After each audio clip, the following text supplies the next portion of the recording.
மிக சுலபமாக சென்று விடலாம். ஏனென்றால் நாம் ஏற்கனவே இருப்பது 6வது படியில் என்பதை புரிந்து கொள்ள வேண்டும். அந்த 6வது படியில் இருக்கும் போது நாம் என்ன செய்ய வேண்டும்?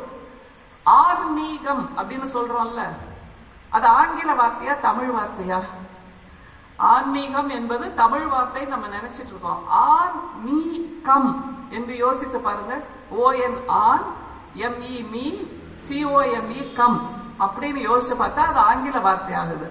அந்த ஆங்கில வார்த்தை எதை சொல்லுகிறது என்றால், நாம் வெளியே போய் தேடிக்கிட்டே இருக்கோம்ல, கடவுள் இந்த திசையில இருக்காரா, அந்த திசையில இருக்கிறா, மேற்குல இருக்கிறா, கிழக்குல இருக்காரா, வடக்குல இருக்காரா, தெற்குல இருக்காரா, வானத்துல இருக்காரா, அந்த குகையில இருக்காரான்னு தேடுறோம்ல. அங்கெல்லாம் எங்கேயும் இல்ல, நம்ம மனசுக்குள்ள எனக்குள் இருக்கிறார் என்பதை நாம் புரிந்து கொள்ளக்கூடிய ஒரு வார்த்தை தான் ஆன்மீகம் என்கின்ற வார்த்தை. அதே மாதிரி ஆலயம், ஆலயம்னு திரும்ப திரும்ப சொல்லுவோம்ல. ஆலயம்னா இறைவன் இருக்கின்ற இடம் என்பதை தாண்டி ஆல் ஐ ஆம் என்று சொல்லி பாருங்கள். எல்லா இடங்களிலும் இந்த நாய் இருக்கட்டும், அவரும் ஒரு தெய்வம் தான், அவரும் ஒரு உயிரினம் தான். அவர் அமைதியா வந்து நிக்கிறாரு பாட்டுக்கு. அதனால ஆல் ஐ ஆம் என்று சொல்லும் போது இந்த ஒலிபெருக்கியும் நாம் தான், இந்த நாய்க்குட்டியும் நாம் தான், இந்த சேரும் நாம் தான், இந்த டேபிளும் நாம் தான், பக்கத்தில் இருப்பவர்களும் நாம் தான், எதிரில் இருப்பவர்களும் நாம் தான் என்னும் போது அந்த இறை இத்தனை உருவமாக நிற்கிறது என்றால் நாம் நிற்க முடியாதா என்பதைத்தான் அந்த சித்தர்கள் கேள்வியாக கேட்கிறார்கள். சரி, இப்ப நவராத்திரிக்கு வரலாம். தம்பி, நவராத்திரி கொண்டாடினியா? கொண்டாடினேடா கண்ணு? கொண்டாடினேல்ல.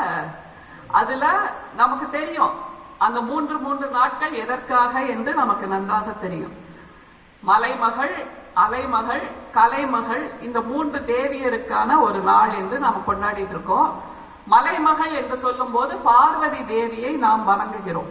அலைமகள் என்று சொல்லும் போது லக்ஷ்மியை வணங்குகிறோம். கலைமகள் என்று சொல்லும் போது சரஸ்வதியை வணங்குகிறோம் என்பதை தாண்டி இந்த 3 பேரும் வெறும் தேவியர் தானா? பெண்கள் உருவத்தில் இருக்கக்கூடிய 4 கைகள், 2 பக்கத்திலயும் 4 கை இருக்கிற 8 கைகள் இருக்கக்கூடிய அந்த உருவம் தானா? அப்படின்னா அந்த உண்மையாகவே அந்த தெய்வங்களுக்கு 8 கை இருக்குமா? யாராவது பார்த்தோமா? யார் பார்த்தா? விண்டவர் கண்டிலர், கண்டவர் விண்டிலர்னு வேற சொல்றோம்ல. அப்ப யார் பார்த்தா? யார் உருவாக்கினா இந்த தெய்வங்களை? அப்படி உருவாக்கப்பட்டவை என்றால் நமக்கும் அதே மாதிரி தானே இருக்கணும். நமக்கு இருக்கா 4 கை? அதெல்லாம் சில கேள்விகள் இருக்குல்ல. 4 8 கை இருக்கா அப்படிங்கிற கேள்விகளும் இருக்கு. எனக்கு எப்பவுமே இறை என்று வரும்போது கேள்விகளை கேட்டு